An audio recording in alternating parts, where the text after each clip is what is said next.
Estamos começando mais um programa Evidências, sempre em busca de fatos que comprovem a veracidade histórica da Bíblia Sagrada. Na semana passada, você pôde acompanhar conosco uma parte da curiosa história do dinheiro e a sua relação com vários episódios descritos na Bíblia. Pôde saber um pouco sobre a coleção notória Dr. Milton Soldani Afonso, que reúne um dos maiores acervos de moedas da antiguidade e que hoje faz parte do Museu Paulo Borck, sediado no UNASP, Campus Engenheiro Coelho. As moedas que você viu no último programa e que verá nesta continuação fazem parte desta coleção que agora está no UNASP. Evidentemente, como no programa anterior, não vamos mostrar as moedas no estúdio, mas imagens bem definidas que facilitarão o quadro visual destas preciosidades.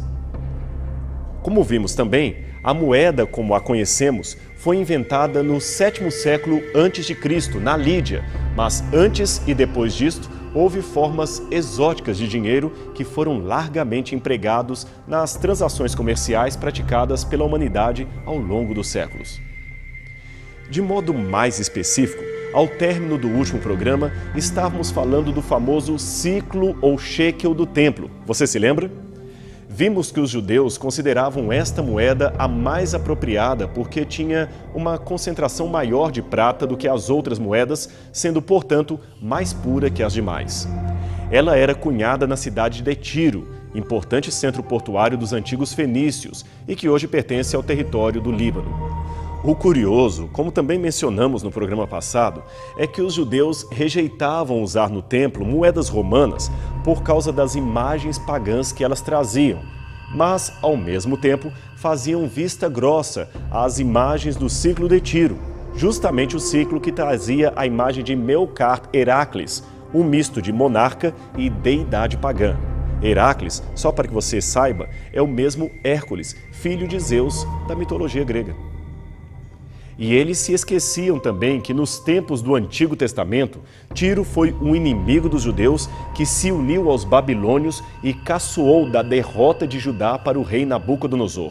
Tal atitude rendeu-lhe uma maldição profética no ano 587 a.C., proferida pelo profeta Ezequiel.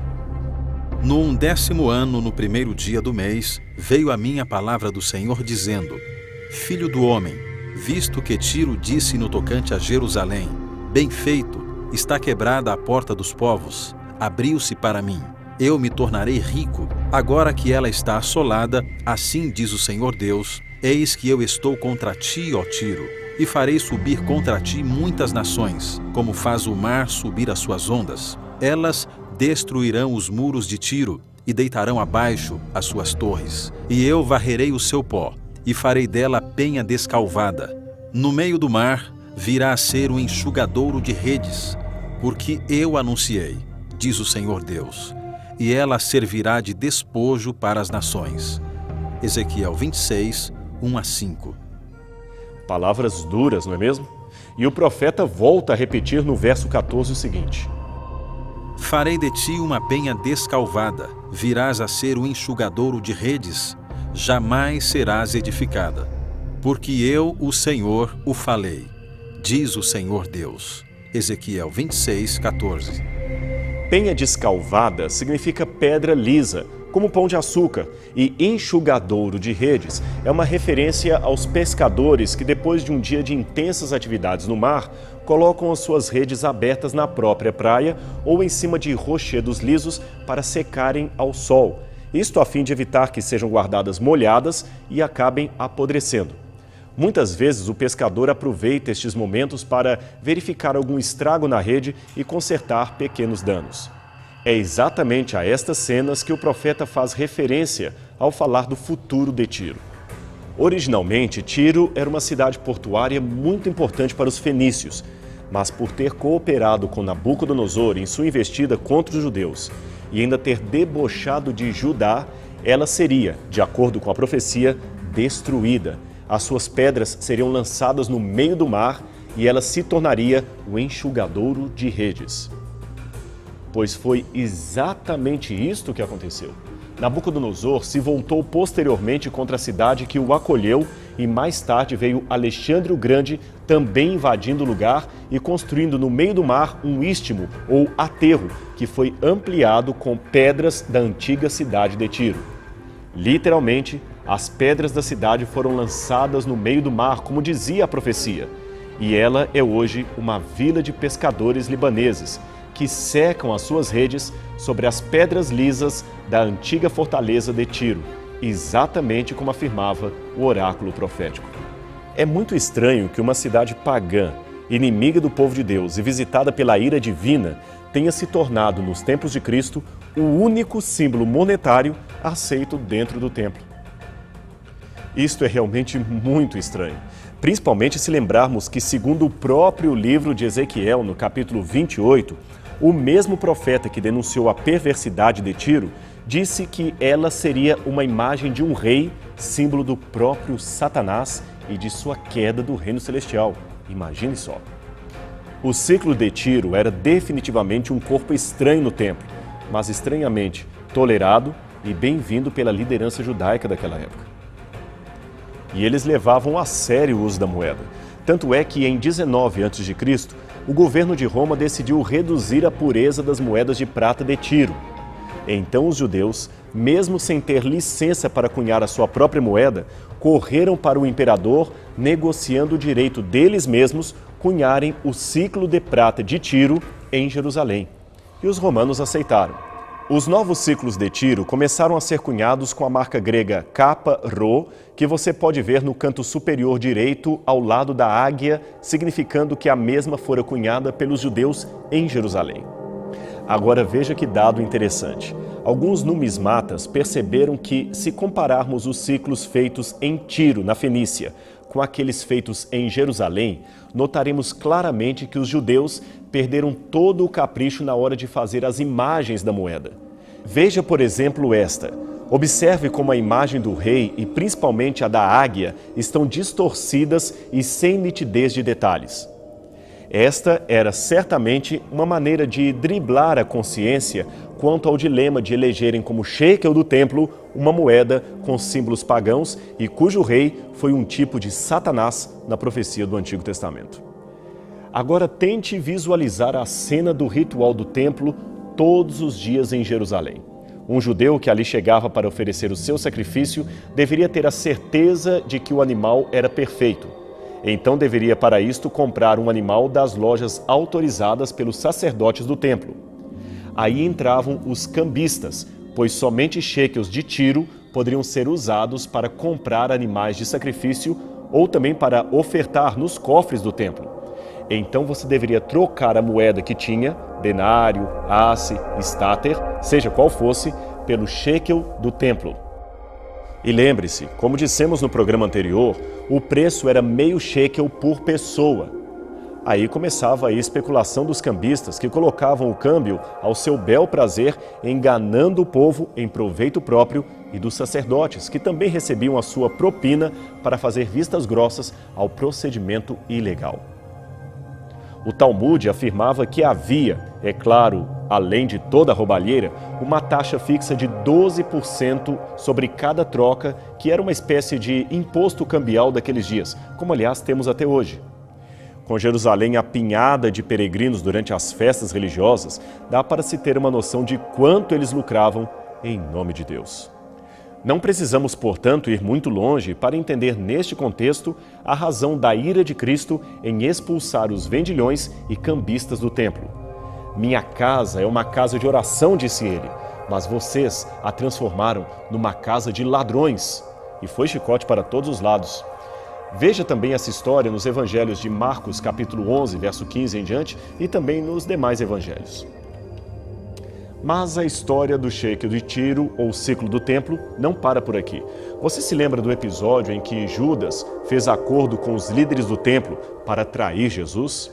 Pois bem, de acordo com Mateus, capítulo 26, versos 14 e 15, foi assim que tudo aconteceu.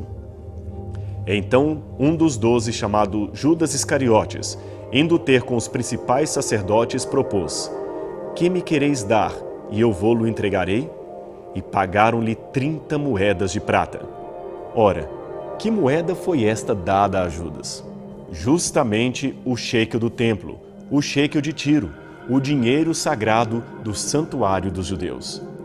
E o escrúpulo religioso, tanto de Judas quanto dos sacerdotes, foi tal que ele, tomado de remorso, tentou devolver as moedas aos sacerdotes, que recusaram. Ele então as jogou novamente no santuário e saiu para enforcar-se, como diz a Bíblia. E os sacerdotes, por sua vez, resolveram comprar com elas um cemitério, porque não eram mais moedas dignas de serem colocadas no cofre do santuário de Deus. Muito irônico, não é mesmo?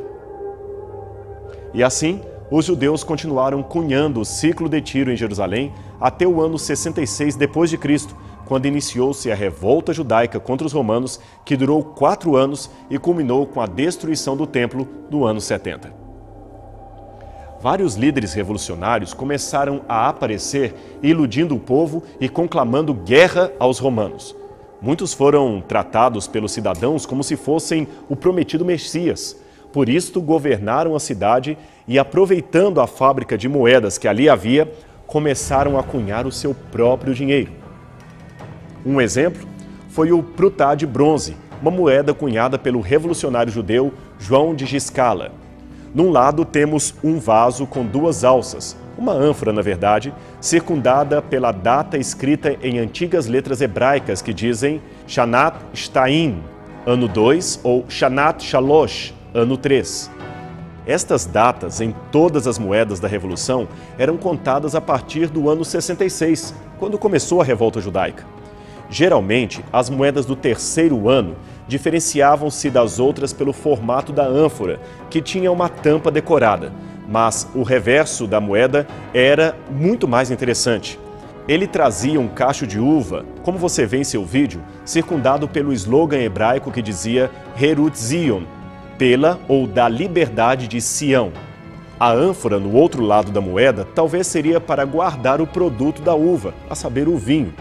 Como existem muitas variações, alguns arqueólogos creem que, com o passar do tempo, estas moedas podem ter sido cunhadas em diferentes lugares, mesmo fora de Jerusalém. Mas aquele movimento, lembremos, seguia a falsos profetas, falsos messias. Eles haviam rejeitado o verdadeiro Senhor de Israel, aquele que chorou no Monte das Oliveiras, prevenindo a Jerusalém do que haveria de acontecer. Jerusalém, Jerusalém, disse o mestre, que matas os profetas, apedrejas os que a ti são enviados. Quantas vezes eu quis ajuntar os teus filhos, como a galinha ajunta os seus filhotes debaixo das asas, e não o quiseste. Este oráculo está em Mateus, capítulo 23, verso 37. O resultado foi, conforme predito por Cristo, o mais desastroso que se podia imaginar. Milhares de judeus foram mortos e o templo completamente destruído. A humilhação dos judeus foi imortalizada até mesmo num dos arcos do triunfo construídos na cidade de Roma. Os romanos, sob o comando do imperador Vespasiano e depois de Tito, cunharam ainda uma nova moeda para comemorar a destruição de Jerusalém. No anverso, é claro, a cabeça triunfante do imperador Vespasiano, e no reverso, um judeu em pé atrás de uma palmeira, com as mãos atadas, e do outro lado, uma mulher simbolizando Jerusalém, sentada ao chão e humilhada, como se tivesse sido oprimida. Em volta havia uma inscrição latina que dizia Iudea capta, isto é, Judeia capturada. Esta moeda, chamada de sestércio, era de bronze e foi cunhada no ano 71 de nossa era, poucos meses após a destruição de Jerusalém e do Templo dos Judeus. A Bíblia conta uma história no mínimo intrigante envolvendo moedas. Na verdade, trata-se de uma das mais famosas parábolas de Jesus, a parábola da dracma perdida. Ilustrando o amor de Deus para um grupo de discípulos, publicanos e fariseus que o ouviam, Jesus fez algumas comparações acerca do cuidado e da ternura de Deus por aqueles que se perdem. Então ele falou de uma mulher que tinha 10 moedas e parecia feliz com elas. Ela seguia normalmente a sua vida quando algo inesperado aconteceu. Por uma razão qualquer, ela perdera uma de suas preciosas moedas de prata. Desesperada, ela pôs-se a procurar por toda a sua humilde residência. Por horas a fio, olhou em todos os cantos do único cômodo que possuía. Chegou a acender uma candeia na esperança de que esta pudesse lhe ajudar, iluminando os cantos mais escuros da choupana. Verificou os armários, a pouca cerâmica que tinha, até que, finalmente, com muita alegria, encontrou a moeda num canto menos esperado. A felicidade brotava-lhe dos olhos diante do precioso objeto reencontrado. Sem perder tempo, ela corre a contar para suas amigas o que havia acontecido. E como se não bastasse o eufórico anúncio, ela ainda faz uma festa para comemorar com as amigas que ouviram a sua história. Ora, convenhamos, em que pese a autoria desta parábola, afinal ela foi contada pelo próprio Jesus, fora de seu contexto apropriado, esta história parece mais um conto infantil ou menos do que isto. Por que Jesus contaria uma parábola tão simplória e aparentemente tão ingênua? Imagine, telefonar para um amigo e contar o susto de ter um carro roubado e depois recuperado. Isto faz sentido. Mas fazer uma festa porque reencontrou um relógio que você não sabia onde tinha guardado reconheçamos, muito estranho, muito infantil. Mas, se colocarmos esta mesma parábola num contexto histórico da Judéia ou da Galiléia do primeiro século, aí a coisa muda de figura. A parábola da dracma ou da moeda perdida passa a ter um outro sabor, bem mais profundo e impressionante. A primeira coisa que devemos lembrar, e que já mencionamos antes, é a condição social da mulher naquele contexto. Com direitos de cidadania muito modestos, uma mulher sem marido, sem filhos ou sem um parente masculino que cuidasse dela, estava numa situação muito próxima à de um menino de rua, lutando pela sobrevivência de cada dia. Raras eram aquelas mulheres que conseguiam, quebrando o protocolo machista da ocasião, administrar as suas próprias economias, como parece ter sido o caso de algumas seguidoras de Jesus. A maioria das mulheres, se estivessem sozinhas, estariam numa situação muito complicada. Sem marido, sem filhos ou sem alguém para cuidar delas, elas só teriam duas saídas: mendicância ou prostituição. Por esta razão, como uma espécie de seguro contra certos imprevistos, era comum que a noiva recebesse de seu pai, no dia do casamento, uma certa quantidade de moedas que ela guardava consigo por toda a vida, prática esta ainda preservada em algumas etnias do Oriente Médio. Os beduínos, por exemplo, até hoje mantêm o antigo costume de dar moedas para as mulheres no dia em que elas se casam. Estas moedas atualmente têm um valor apenas decorativo, não mais de sobrevivência, mas parecem espelhar a antiga prática advinda desde os tempos do Novo Testamento. O curioso é que muitas mulheres, mesmo depois de idosas, ainda guardam com muito carinho a roupa de seu casamento enfeitada por moedas, e elas ainda usam esta roupa em ocasiões especiais, muito especiais. Aquela mulher da parábola certamente estava sozinha.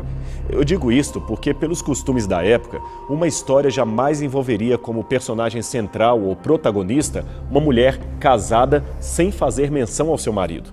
Neste caso, pelo costume patriarcal da ocasião, o marido ou os filhos assumiriam a centralidade da narrativa, e não foi esse o caso da parábola de Jesus. Logo, estamos falando de uma mulher viúva, abandonada ou à espera de um marido que saiu para uma viagem longa e ainda não havia voltado.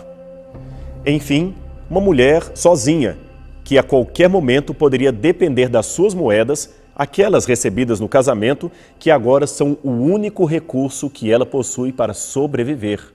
Perder uma das suas moedas numa condição como esta era realmente muito perigoso. E achar a mesma moeda era motivo de grande alegria, de grande alívio. Algo semelhante a perder e depois achar um passaporte pessoal na hora de abandonar um país que está em guerra. Um alívio realmente digno de grande comemoração. É exatamente assim que Deus Pai se sente ao nos procurar e nos encontrar quando estamos perdidos. Salvação não é algo que Deus oferece com desdém, pelo contrário. Como um bom pastor, ele grita pelo nosso nome, apela para que voltemos e implora para que aceitemos o seu perdão. Finalmente, quando nos acha, ele nos toma em seus braços carinhosos e nos afaga. Sentir-se tão amado assim é uma sensação tão agradável que nem todas as moedas do mundo poderiam comprar este sentimento. Por isto, Deus o oferece de graça. Isto mesmo, a salvação para você não custará nada, mas ela custou muito para Deus, custou tudo. Ela custou o sangue do seu Filho derramado na cruz do Calvário e que nos libertou da perdição. E é por isso que quem está em Cristo, independente da condição financeira ou social, está entre os homens mais ricos de toda a terra. Já pensou que oportunidade maravilhosa está à sua disposição? Pense, portanto, nesta oportunidade que Deus lhe dá. A maior riqueza do universo oferecida de graça a você. Nenhum dinheiro pode adquirir tamanho benefício. E a gente se encontra semana que vem, aqui na sua TV Novo Tempo e no seu programa Evidências. Até lá!